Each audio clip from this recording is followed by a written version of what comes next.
Hello, I'm Mariam Mashiri. It's time now for your questions answered. Over the next 15 minutes, we'll be answering questions that you've sent in about the Israel-Hamas conflict, which has now entered its fourth day. Well, this drone video shows the scale of destruction wreaked across the Gaza Strip over the past few days. Israel's army claims to have hit a further 200 Hamas targets in overnight bombing. Israel has ordered a total blockade of Gaza, cutting off food, water and supplies. The UN human rights chief says the siege is illegal under international law, while the World Health Organization is calling for the establishment of a humanitarian corridor. Well, to answer your questions, I'm joined now by the BBC's Middle East analyst, Sebastian Usher, and joining us from Jerusalem is BBC correspondent formerly based in Gaza, John Donnison. Hello to you both, and thank you to you both for joining us today. Sebastian, let me start with you. We have a question from Alimu Jallo in Guinea, and they say, why is the United States supporting Israel with all the killing done in Gaza? It's a very understandable question. It's one that many people ask from all around the world. And I mean, I think in this particular instance at the moment, the US is certainly not alone in this because of what Hamas has done, because of the atrocities that have been carried out. At the moment, it's being seen by most governments, certainly most Western governments, to be honest, a lot of Arab governments and so on around the world, as a terrorist act.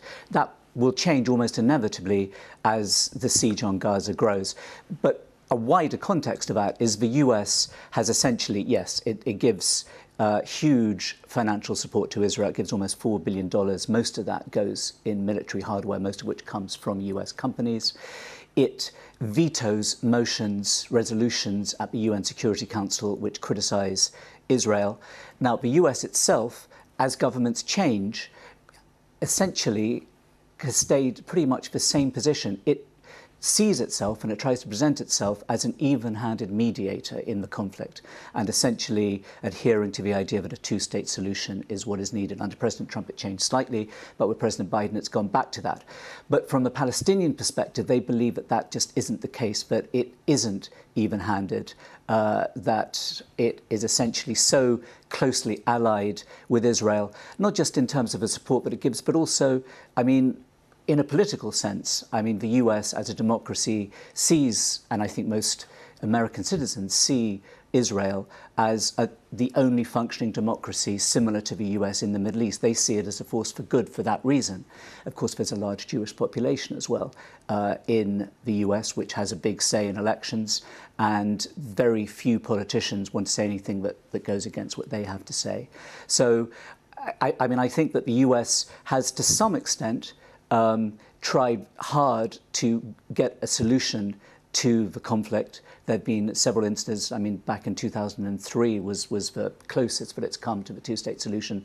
Talks have stalled, but there is this sense, and I think it's a very understandable sense, not just from the Palestinians, but more widely, that its finger is far more weighted towards the Israeli side than the Palestinian side, despite the fact that it will condemn some of what Israel does. And most recently, with the current far-right, relatively far-right Israeli government under Benjamin Netanyahu, there's been some of the strongest criticism so far from the US of an Israeli government. But at the moment, that is all in abeyance. At the moment, the US would be 100% behind Israel.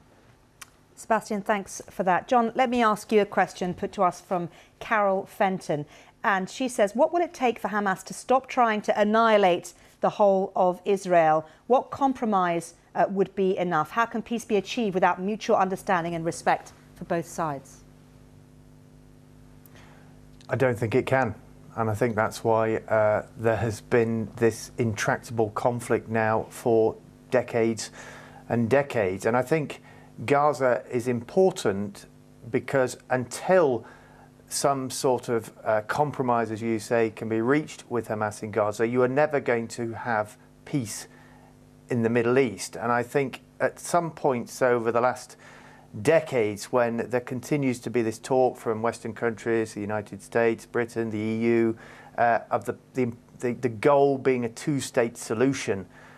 But Hamas, because so many countries regard Hamas as a terrorist organisation who they're not prepared to talk to, not part of the discussions, it was always fanciful, really, to think that there could be a two-state solution until Hamas were part of that deal. And they have not really suggested that they were ready to accept the existence of Israel as a state alongside a possible future Palestinian state. That's been nuanced at times over the years, but essentially Hamas says it wants the land between the river Jordan and the sea, so all of what was historically Palestine. It's interesting what John said there, Sebastian. I want to ask you about this. I've had a lot of emails about this from people. Yes. The terrorist organisation Hamas. Why is it that news organisations like the BBC, like ITV, like Sky, like a number of other organisations do not use the term terrorists when describing Hamas militants? I think it's, there are a number of reasons. I think one of the reasons is that when you are broadcasting to a world audience, you want your perceptions, the way that you are dealing with the story, not to look as if you are taking any particular side, and calling a group a terrorist group will always look that way, and people will always be demanding for this cause or that cause that it's called terrorist or that it's not called terrorist. So I think the BBC feels that the best way that it can maintain a sense of some form of objectivity, of not looking partial, is to do that. I think it becomes difficult when there are acts, atrocities that are carried out. I mean, I think the way that is often found around that by organisations like the BBC is to speak of acts of terror or to have the voices of people who are denouncing it as terrorism, but not itself using that term. But yes, it comes under criticism, and I'm sure you and I, John, as well, I mean, we have these discussions both professionally but also personally, a great deal of the time.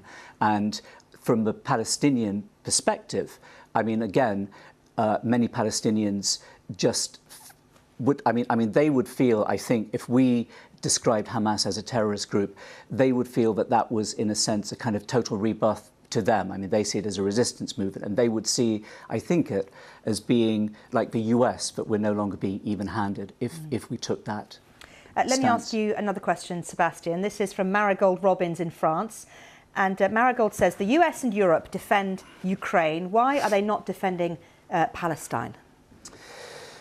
Well, I mean, there's more nuance to that question, isn't there? I mean, without getting deeply into Ukraine, I mean, Ukraine was a situation that suddenly erupted. What we're talking about and what John was talking about there is a situation between Israel and Palestine that has been going on for decades. And it has, it has shifted in its balance time and time again. Ukraine, was at least at the start, almost clearly, from most perspectives, an invasion by Russia that Ukraine was resisting. And I think that clarity at that moment made it simpler for governments to respond in that way, whereas the issue between the Palestinians and the Israelis is one which is so embedded in so many different phases that it's harder for governments to come out with such a black and white position.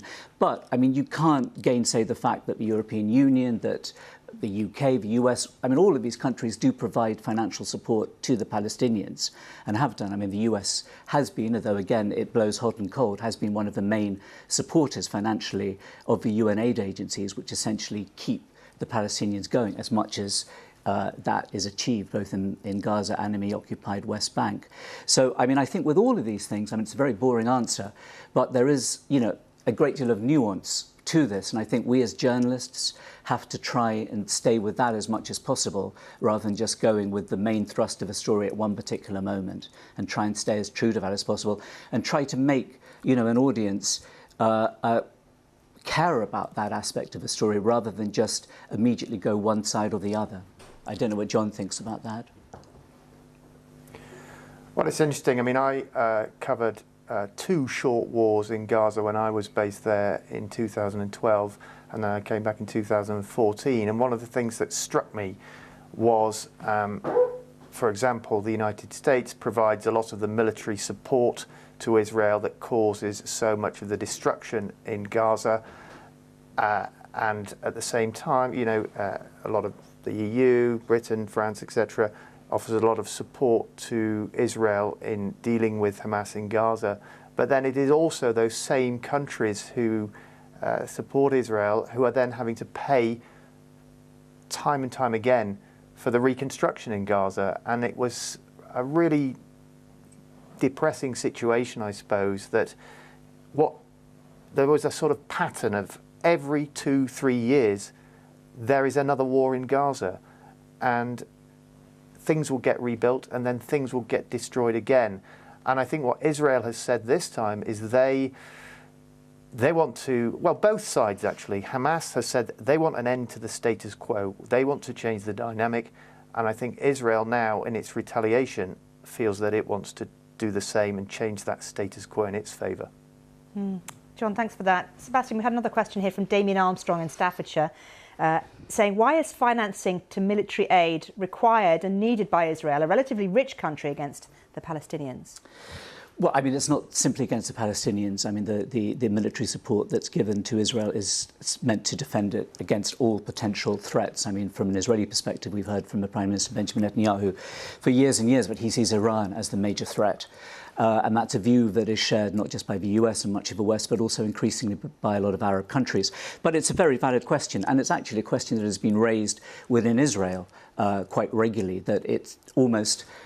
I mean, it's different voices, obviously, and for different reasons, and perhaps for their own, political motivations, but bring up this, in a sense, why should Israel be beholden? It's a rich country, essentially. It's a country that is extremely developed. Why does it need $3.8 billion from the US? And does that make it, just a satellite of the US? And I think that is an issue that at the moment, again, will be put in abeyance a bit, because we're seeing the US actually offering more military support to Israel in this particular situation, and also they're bringing warships to the region.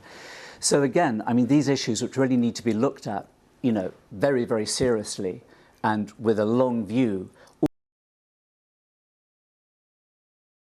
made, which actually affect the long-term future in terms of support for Israel, the billions of dollars. I mean, there's lots of criticism inside the US. Why are we sending almost $4 billion to a country that's rich when we have huge problems in the US that need to be addressed? That several $billion of that could surely be more usefully spent in the US. Let's take you very briefly, both of you, to live pictures coming into us from Gaza, and I just wanted to update people on what the latest lines are before we move on. We've of course had the Israeli forces saying that they have targeted 200 Hamas targets overnight, and they are continuing to target Hamas targets through the day. Our correspondent on the ground, Rushdie, describing it as like an earthquake, the damage done by these bombs and air missiles being thrown from Israel. This is the scene live in Gaza for those of you watching now. Sebastian, let me ask you another question from a viewer. This is an anonymous viewer, and they say, I'm an avid viewer of BBC News Channel. I, like many others, are concerned about the war Hamas has engaged on Israel. My question is, although Hamas instigated this war against Israel by breaching its borders, is it fair, or could it even be a war crime, that Israel has stopped food, medicines and fuel getting into Gaza? And that is an anonymous question. Well, this is a story actually that we've been dealing with just now. The UN Human Rights Chief, Volker Turk, has just issued a statement in the past hour saying that to have a siege like this of a civilian population is against international law. It's a breach of international law. He hasn't quite put it as a war crime, but saying very, very strongly that this is something that is not acceptable under international law. And the rhetoric we're hearing from Israel, and John obviously is very much across that as well, is so much against that at the moment. I mean, it's so strong. I mean, you're hearing both from politicians and the people that there's an appetite for this total destruction of Gaza. So in that context, I mean, this sense that a siege of Gaza, this denial of food, this denial of water, and remember, it's already under blockade, has been under blockade for 17 years. There's already huge, the water situation is absolutely dire in Gaza. The electricity situation, all of these are already sufficiently bad for Gaza to have been described, as one of the poorest places in the world, one of the places where the conditions of life are pretty much at their worst. So what is really happening with Israel is it's just tightening that squeeze rather than bringing a siege from nowhere. But the way things are at the moment, the dynamic we're looking at, doesn't look like these sorts of warnings from the international community, from the UN, are going to be heeded by Israel. Certainly not now. Generally, again, John can follow this, there has been this recurring pattern where Israel hits Gaza hard, and then after several weeks, sometimes months, the international outrage over the numbers of civilians who are being killed reaches such a point that Israel feels that it has to end to end its operation. I think under these conditions, after what's happened on Saturday in the last couple of days, I think we aren't necessarily expecting that to happen anytime soon. John, what's your take on it, having spent obviously a good amount of time in Gaza? What kind of an impact is this total blockade having? Well, one thing I would say, just adding to what Sebastian was saying there, is, this is on a completely different magnitude of the wars, the escalations in violence that we've seen in the past. I was just looking back. In 2009, there were 13 Israelis killed in that short war. In 2012, I think it was 6 Israelis. Here, we're talking more than 900 and potentially up to 150 hostages taken. So Israel is feeling it has the right, frankly, to do whatever it wants. And I don't think it's going to listen to the UN Human Rights Chief. I don't think it's going to listen to UNICEF. I think it feels that it will have the backing of its public to do everything it wants. I mean, you go to the blockade, which, as Sebastian says, has been in place in some form from Israel and also Egypt to the south for 17 years. And certainly when I was there, and the last time I was kind of regularly going into Gaza was in 2013, it was bad. There were periods when I was living there where virtually half the food you were getting coming into Gaza was coming through tunnels. You'd open a can of Coke and it was covered with dust on the top, coming in from tunnels from Egypt. At times, those restrictions have eased and Israel has let more stuff in and more exports out. But the big thing I think that is important is that about half of Gaza's population is under 18. It's a very, very young population. And there are many, many people in Gaza who have never left. So they've never met an Israeli. So there's no interaction between the two sides, no understanding of the other side's perspective. And I think that is what is really, really difficult to overcome. John Donnison in Jerusalem, thank you so much for answering questions today. Sebastian Usher in London with me. Thank you, both of you, for answering viewers' questions today. And as always, thank you, the viewer who've been sending these questions to us. We'll leave you with these live pictures of Gaza City. Bye-bye.